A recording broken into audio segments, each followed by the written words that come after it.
Criminal Court is now in session. Rodrigo Roa Duterte.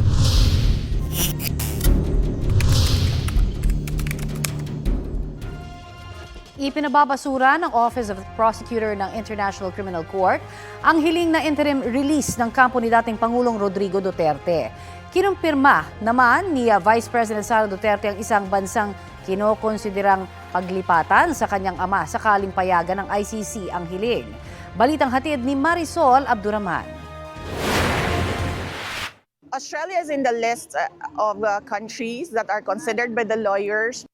Si Vice President Sara Duterte na mismo nang kumpirma na isa ang bansang Australia sa kinonsidera ng legal team ng kanyang amang si dating Pangulong Rodrigo Duterte para sa kanyang interim release. Paglilinaw ng bise, hindi ito ang kanyang pakay sa kanyang pagbisita sa Australia kamakailan. Gayunman, sinubukan daw niya makipag-ugnayan kay Australian Foreign Minister Penny Wong. But unfortunately, she is unable to meet me on Monday. So I will not be visiting Australian government officials for this visit. But I do hope that I can meet them in my next visit in the future. Bukod sa Australia, may isa pang bansa na binanggit sa hiling na interim release ng kanyang ama pero hindi siya nagbigay ng detalye tungkol dito.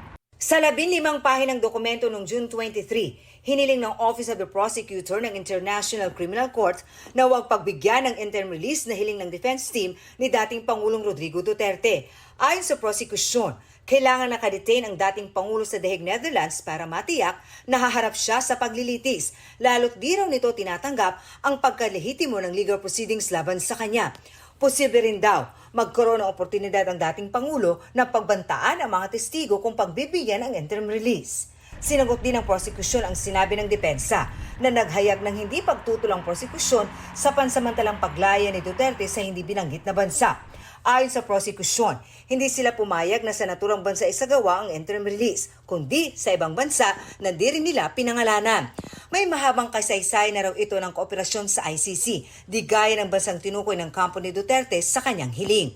May mga redacted o itinago sa public version ng dokumento, pero nabanggit na kakain ng oras at magiging komplikado ang pagpapaharap sa dating Pangulo sa ICC. Wala pang pahayag tungkol dito ang kampo ng dating Pangulo. Marisol Abduraman, nagbabalita para sa GMA Integrated News.